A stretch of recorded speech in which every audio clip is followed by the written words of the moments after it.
혹시 이전투구라는 사자성어의 뜻을 아시나요?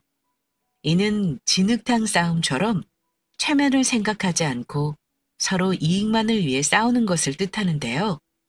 이는 이혼을 진행하는 부부가 가장 많이 맞닥뜨리는 상황이기도 합니다. 특히 남편이 밖에서는 총각 행세를 하면서 오랫동안 지내왔다면 그 배신감은 정말 치가 떨릴 수밖에 없겠죠.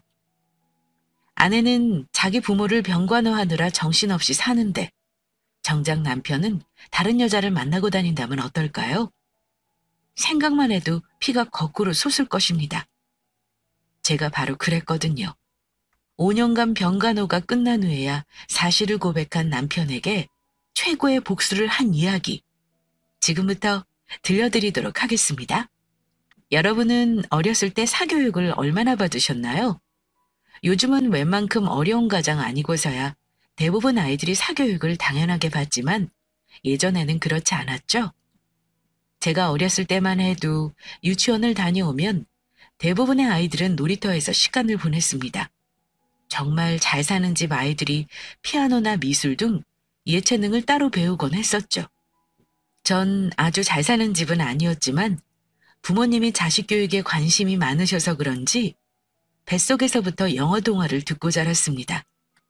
사실 요즘은 말 못하는 아기에게도 영어 노출을 시켜주는 분들이 꽤 계시지만 제가 어릴 땐 정말로 드문 일이었어요. 그래서 전 다른 아이들이 밖에서 놀 때 발레, 미술, 피아노, 영어 등의 사교육을 받았고 결국 사립초등학교와 외국어 고등학교를 거쳐 해외 유학까지 다녀오게 되었죠. 하고 싶은 분야는 웬만한 건 다 하며 자랐기에 다른 사람들도 저처럼 비슷하게 살아가는 줄 알았습니다. 하지만 제가 유학을 다녀온 후 인생은 크게 달라졌습니다. 갑작스런 사고로 부모님이 두 분 모두 돌아가셨기 때문입니다. 몸만 어른이었지 제대로 된 의사결정 하나 못하고 온실 속 화초처럼 자란 전 꽤나 큰 충격이었어요.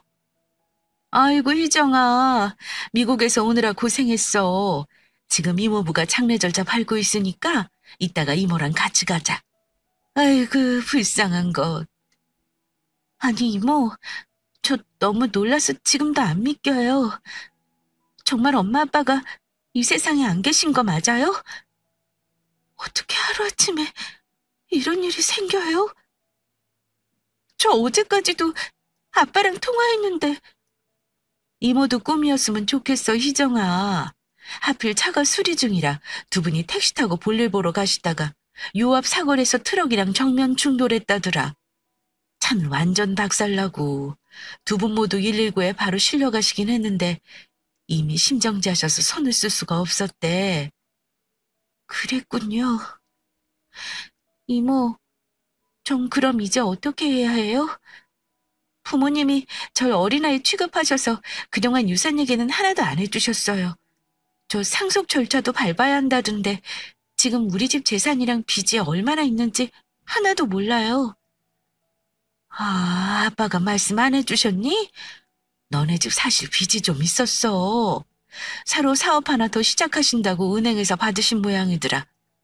나라도 알고 있어서 다행이지. 모르고 상속받았으면 빚까지 물려받을 뻔했구나. 아, 그래요? 그러면 전 어떻게 하면 좋죠?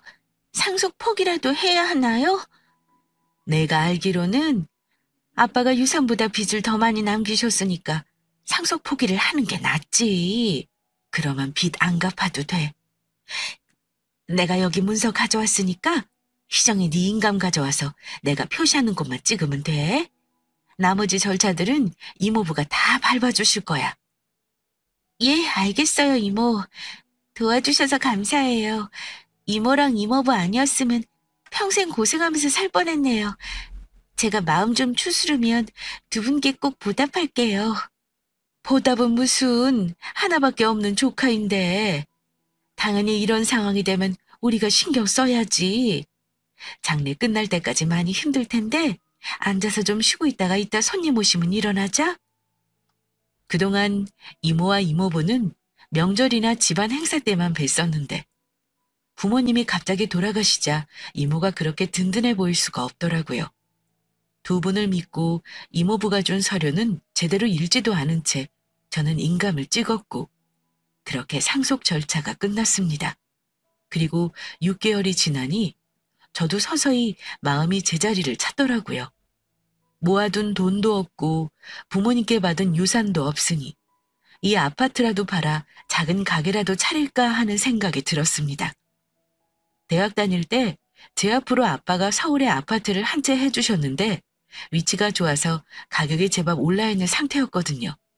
그런데 꿈이 무참히 깨지는 일이 일어났습니다.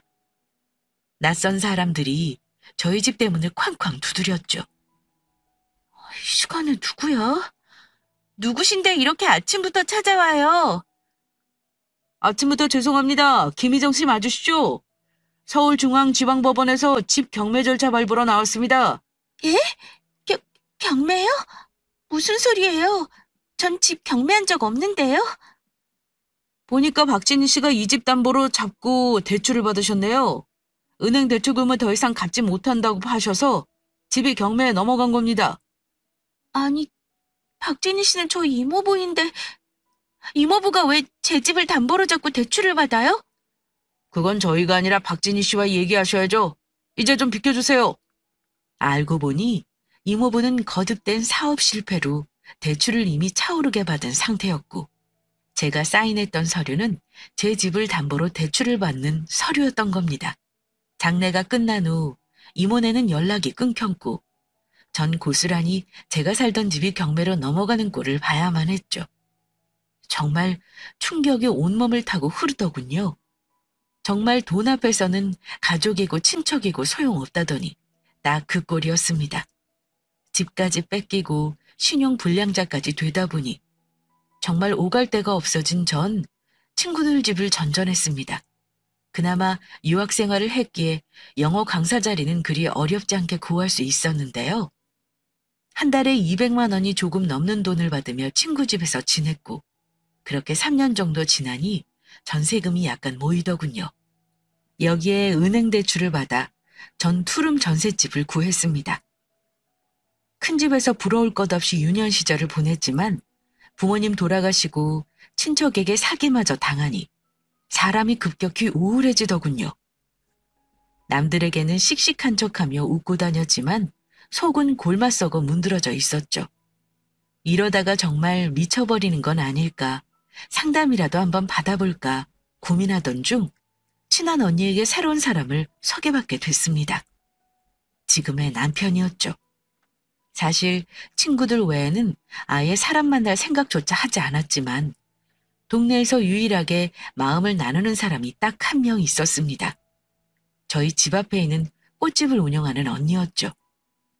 마음이 답답할 때마다 거기서 꽃을 사거나 원데이 클래스를 듣곤 했는데 다녀오면 마음이 한결 편안해지더라고요. 꽃이 사람의 마음을 치유하는 힘이 있다더니 정말 그런 것 같더라고요. 가게에 자주 가다 보니 주인 언니와 속 얘기까지 나누는 사이가 되었습니다. 어느 날 주인 언니와 커피를 마시는데 자기 동생이 심리학 전공자이니 친해지면 좋을 것 같다는 말을 하더라고요. 희정아, 내가 웬만하면 사람 소개 잘 안 해주는데 너한테 딱 맞는 사람이 있어. 정말? 누군데? 내 동생 진성이. 언니 동생? 언니, 나 부담스러워. 게다가 언니 동생 엄청 잘생겼던데 나랑 안 어울릴 거야. 안 어울리긴. 내가 볼 때 엄청 잘 어울릴 것 같아서 말하는 거야.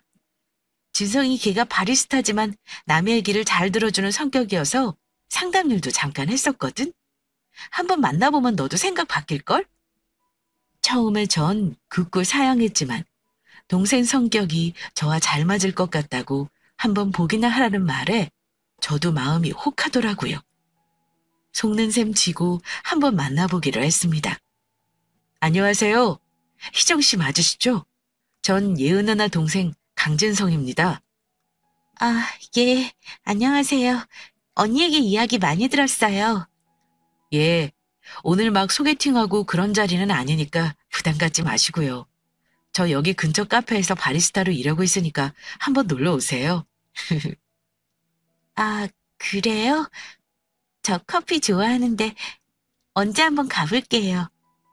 솔직히 제가 좋아하는 커피와 관련된 일을 하는 것부터 마음에 들었는데 알고 보니 저랑 같은 학교를 졸업했더라고요.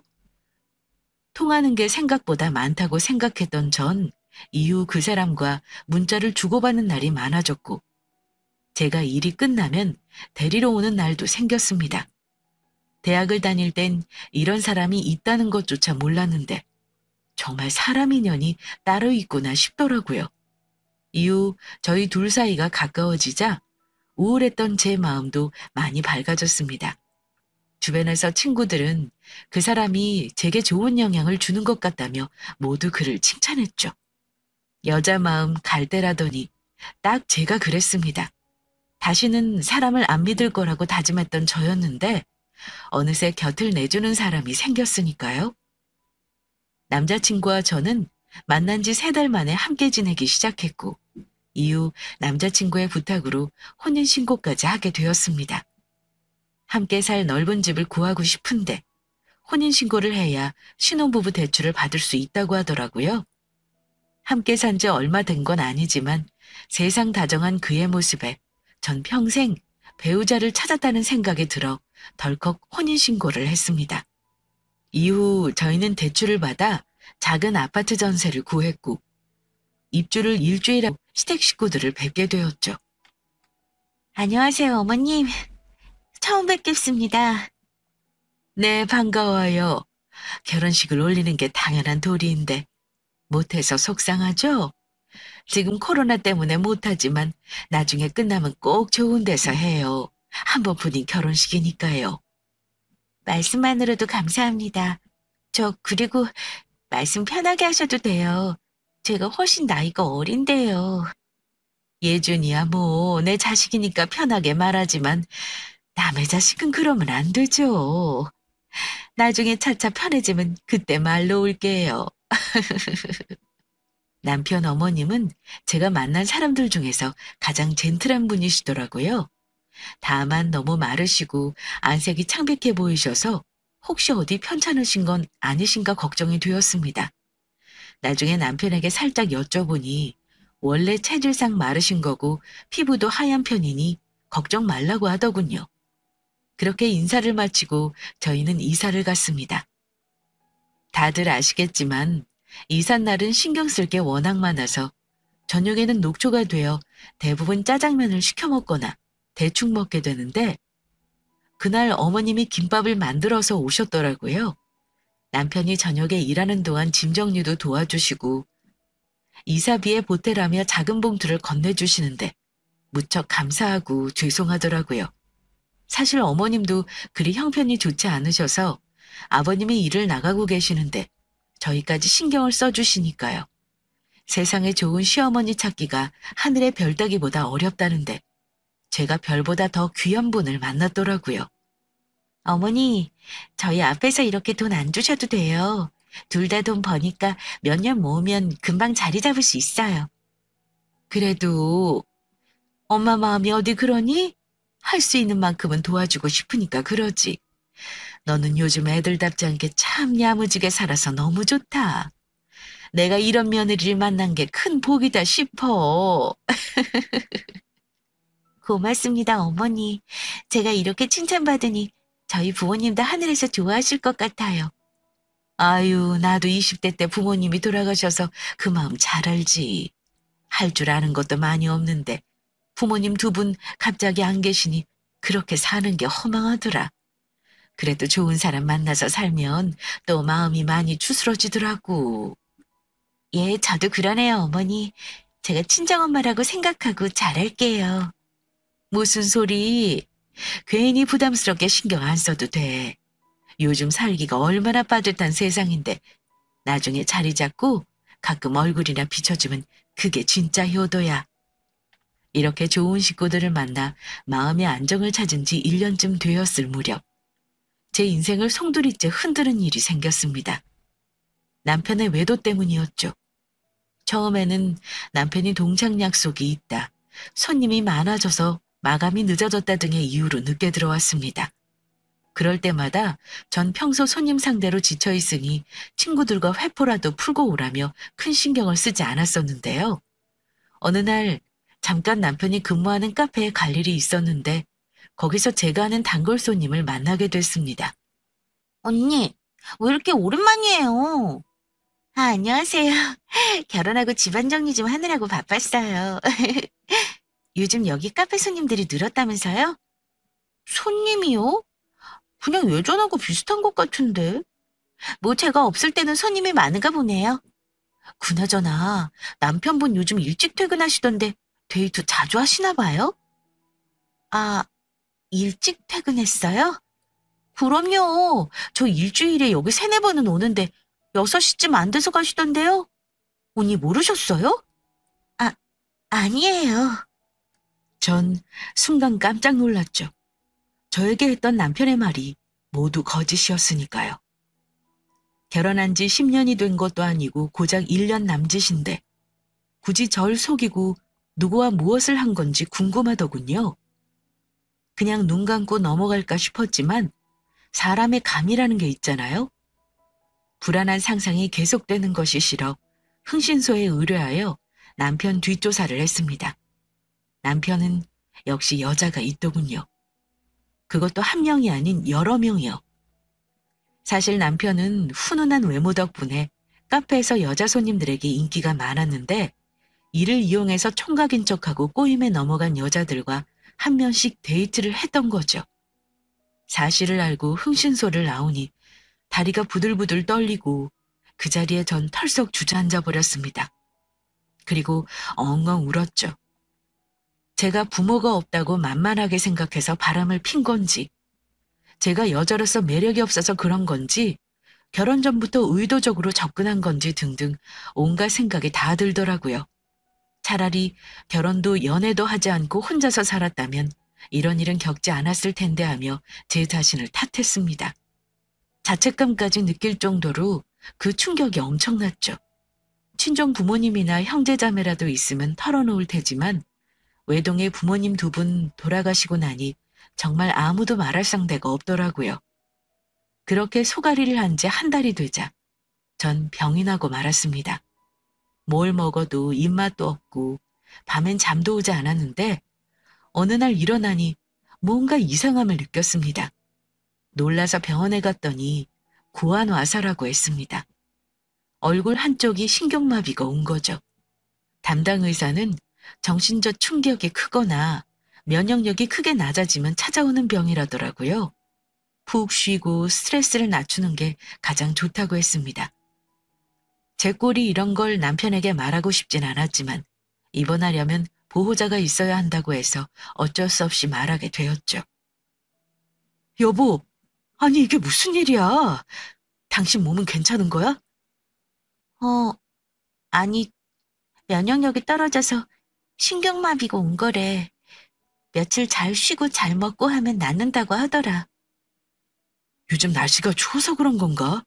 나 엄청 걱정돼서 택시 타고 바로 달려왔잖아. 정말 괜찮은 거 맞지? 괜찮다니까. 병원에서 시키는 대로 하면 문제 없을 거래. 이제 나 혼자 있고 싶어. 피곤해, 여보. 그래. 그럼 나 다시 일하러 가볼게. 근데 나 좀 늦을 것 같은데. 어쩌지? 오늘은 왜 또 늦어? 아, 그게 하필 오늘 가게 청소하는 날이라 그동안 계속 미뤄서 오늘은 꼭 해야 할 것 같아. 미안.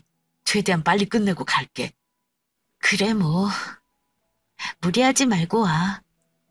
그 말을 듣는데 제 심장 한쪽이 콱 막혀 있는 것 같았습니다. 지금은 사랑하지 않더라도 그래도 아내가 안면마비로 누워있으면 당일은 일찍 와야 하는 거 아닌가요? 그런데도 끝까지 이 인간은 거짓말을 하며 여자와 놀아낼 생각뿐인 것 같더라고요.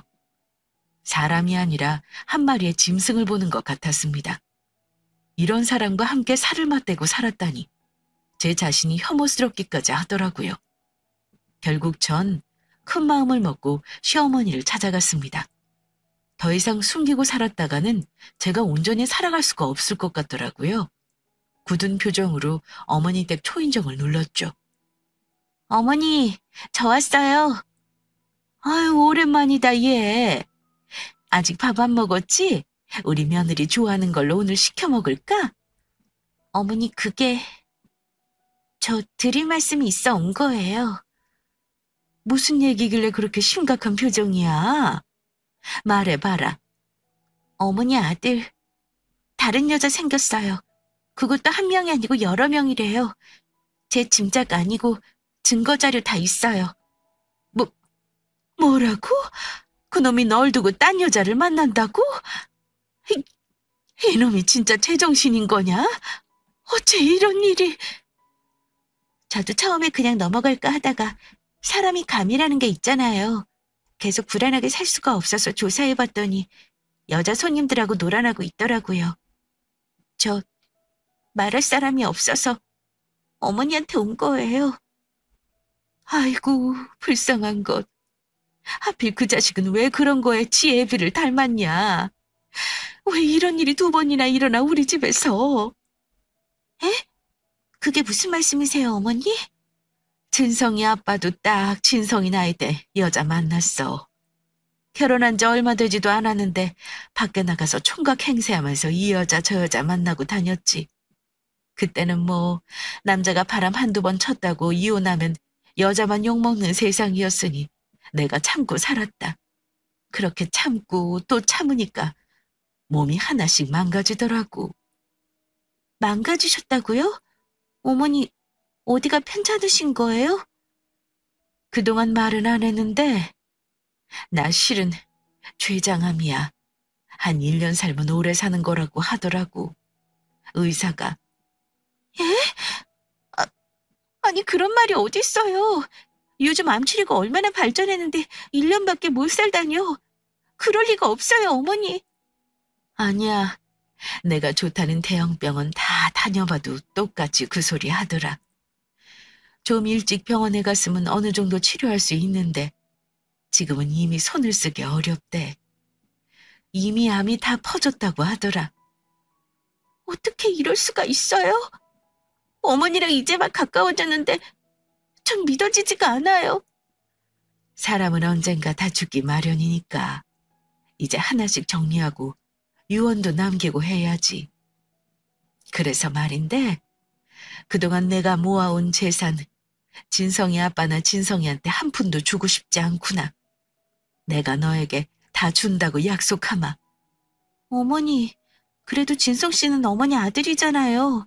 전 어쨌든 남이고 진성 씨가 받는 게 이치상 맞죠. 사람 같지도 않은 것들. 자식이나 남편이라는 이유로 꼭 사람 대접받아야 한다는 법이 있니? 난 그건 아니라고 본다. 내가 서방복은 없어도 돈복은 있었던지 그래도 10년 전 종잣돈으로 부동산 투자했던 게 꽤 올라서 지금은 10억 정도는 할 거야. 나중에 진성이랑 이혼하면 그걸로 새롭게 출발해라, 아가. 이런 못난 아들과 결혼시켜 상처받게 해서 정말 미안하구나. 무슨 말씀을 그리 하세요. 어머니 잘못 절대 아니에요. 두 사람 잘못이죠. 사실 어머니께 갈다만 해도 이런 아들을 둔 어머니가 꽤 많이 원망스러웠어요. 하지만 어머님의 안투병 중이란 사실을 알게 되니 마음이 참 안 좋더라고요. 부모님 돌아가신 후 유일하게 사랑을 주신 분은 바로 시어머니였는데 1년밖에 시간이 없다니 하늘이 무너지는 것 같았습니다. 그래서 전 결심했죠. 1년 동안은 어머니 간병에 온 힘을 다하겠다고요. 이후에 돌아가시고 나면 이혼이든 소송이든 할 생각이었습니다. 전 어머니께 제 마음을 말씀드렸죠. 어머니, 남은 시간이 길지는 않지만 병간호 제가 할게요. 짐 챙겨서 어머님 집으로 들어가겠습니다. 아니 왜? 난 이제 살 날도 얼마 안 남았고 병간호가 얼마나 힘든데 안 돼. 너처럼 젊은 애가 뭐하러 사서 고생을 하니? 내 마음이 불편해서 안 돼. 부모님 돌아가시고 저한테 유일하게 사랑을 주신 분이니까요. 시간이 긴 것도 아니고 얼마 안 남았는데 저랑 좋은 데도 다니시고 좋은 것도 먹고 좋은 이야기도 듣고 그래요, 어머니. 전 이미 마음 굳게 먹었어요. 제가 단호하게 이야기하니 어머니도 한풀 꺾이셨는지 알았다고 하시더라고요. 대신 어머니는 자신이 아프시다는 사실은 아무에게도 말하지 말라고 하셨습니다. 아버님이 어머님 재산이 어느 정도 있다는 걸 알고 계셨거든요. 전 얼마 후 어머니가 소유한 부동산을 증여받았고 변호사 사무실에서 공증까지 받았습니다. 받지 않으려 했지만 어머니는 이걸 제가 받지 않으면 눈을 감을 수가 없다고 하시더라고요. 사람 같지도 않은 것들은 돈 쓸 자격이 없다며 힘들게 살아온 제가 그 자격이 있다고요. 저희 사연을 들은 변호사님도 어머니 말씀에 눈시울을 붉히시더군요. 이후 전 어머님과 함께 살기 시작했고 하늘이 도왔는지 어머님은 1년이 아닌 3년을 더 사시게 되었습니다. 중간중간에 큰 수술도 하셨고 장기 입원도 하셨지만 누구보다 살고자 하는 의지가 강하시더라고요. 물론 저도 손 놓고 가만히 있지 않았습니다. 암 치료에 도움이 된다는 식재료가 있으면 무슨 수를 써서라도 구했죠. 상황버섯은 물론이고 말굽버섯에 산기슭에 사는 뱀까지 잡아 고아드리기까지 했으니까요. 하루는 어머님과 30년 지기인 친구분이 오셔서 그러시더라고요. 경애야, 넌 참 복도 많다. 딸도 요즘은 그렇게 병간호 못하는데 어디서 이런 처자를 며느리로 들였어? 너무 부럽다 얘. 내가 우리 며느리 앞에서 얼굴을 못 들어. 하나 있는 아들놈이 며느리 마음속에 대못을 박아놨거든. 사실 내 아들만 아니면 가만 안 두는 건데 아들 때문에 인생 꼬인 것 같아서 빨리 이혼하고 새 출발하라고 했는데 얘가 내 옆을 안 떠나더라고. 너무 속상해. 그런 모습 보면. 너가 이렇게 아프니까 마음이 쓰여서 그런 거지. 그러니까 빨리 몸 나을 생각만 해. 요즘 암이라도 다 옛날처럼 심각한 거 아니라잖아. 너도 마음 굳게 먹고 치료 잘 받으면 언젠가는 좋아질 거야. 고맙다 명자야. 남편 복 아들 복 하나 없는 내가 친구 복하고 며느리 복은 있나 보다. 원래? 너 복 하나 더 있잖아. 돈복. 돈복? 그렇지. 만년의 부동산으로 돈 좀 벌기는 했지. 그래. 그렇게 생각하니까 기분 좋다. 이렇게 가끔 어머님 친구가 놀러 오시는 날이면 그날은 식사도 잘하시고 말씀도 유독 많이 하시더라고요. 반면 저희 시아버님은 매일같이 친구분들과 약속이 있다, 운동하러 간다, 노인정에 간다는 등으로 새벽 일찍 집에 나섰다가 밤늦게 오시더라고요. 며느리 입장이니 크게 뭐라고 얘기는 못하지만 넌지시 지나가는 말로 어머니가 좋아하시는 음식이라도 한 번씩 사오시라고 말씀드렸습니다. 하지만 그때마다 돌아오는 아버님 답변은 차가운 반응이셨죠. 저 아버님, 오늘 어머님이 몸이 많이 안 좋으셨거든요. 어머님이 순대를 참 좋아하시는데 아버님이 이따 저녁에 오시면서 사오실 수 있으세요? 이런, 암 환자가 무슨 순대냐 순대가. 죽이나 사 먹으면 되지. 그래도요, 매일 멀건죽만 먹으면 맛이 없잖아요. 오랜만에 아버님이 좀 한번 사다 주세요. 어머님도 좋아하실 텐데요. 에휴, 나이 먹어서까지 뭐 그리 바라는 게 많다냐. 젊을 때 그만큼 잘해줬으면 됐지. 다 늙어서 병이나 얻어와가지고. 아니, 아버님, 무슨 말씀을 그렇게 험하게 하세요. 어머님 편찮으신 게 어머님 탓이 아니잖아요. 제가 들어보니까 아버님 젊었을 때도 한번 편찮으신 적 있었다면서요. 그때 어머님 아무 말씀 안 하시고 1년간 병수발해 주신 거 기억 안 나세요? 그때는 내가 일을 안 하면 가족들이 다 손가락 빨아야 하니까 당연히 병수발 해야 하는 거고, 지금은 다 늙어가지고 내 몸 건사하는 것도 힘든데 자꾸 아프다 그러니까 짜증나지. 내가 의사도 아니고 말이야. 아버님, 제가 이런 말씀은 안 드리려 했는데 좀 이기적이세요. 그래도 한평생 아버님만 보고 사셨는데 몸 아픈 것도 서러우실 텐데 이런 소리까지 들으시면 얼마나 마음이 상하시겠어요? 아니, 너는 지금 같은 여자라고 시험이 편드는 거냐? 에이, 진성이 저놈은 뭐가 좋다고 저런 애를 데려왔어? 너도 나이 들어봐라. 옆에서 자꾸 아프다 아프다 거리면 얼마나 짜증나는데. 어쨌든 나는 오늘 늦게 들어오니까 그리 알아라. 시아버님이 매번 이런 식으로 나오시니 그동안 어머님이 얼마나 스트레스를 받으셨을지 대충 짐작이 가더라고요. 수십 년간 이렇게 가슴앓이를 해오셨으니 병이 안 걸리는 게 이상할 정도였습니다.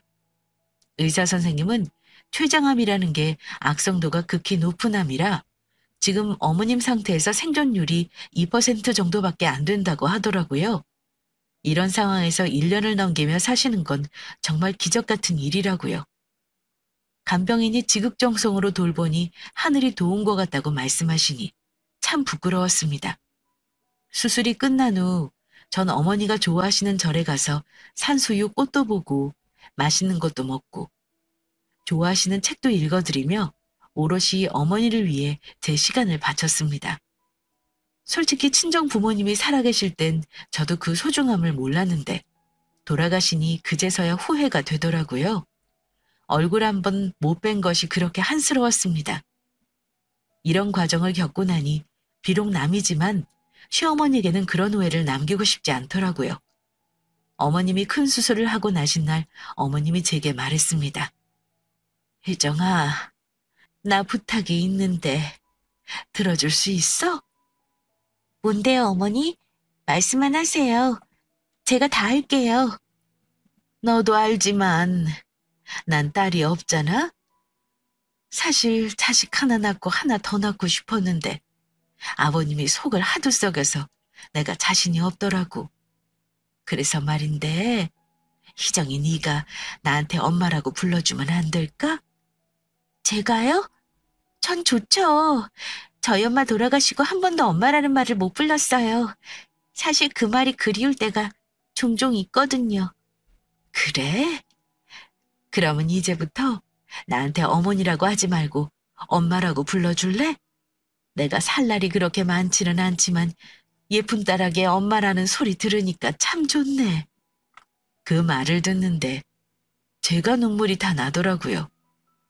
남편도 자식도 있지만 몸이 아플 때 제대로 간호 한번 받지 못하고 생판 남이 며느리에게 간호받는 어머님 팔자 같지 않았습니다. 그러면서 제 힘이 다 닿는 데까지 성심성의껏 돌봐드려야겠다고 생각했죠. 하지만 한 번 퍼진 암이 완치되기란 정말로 어려웠습니다.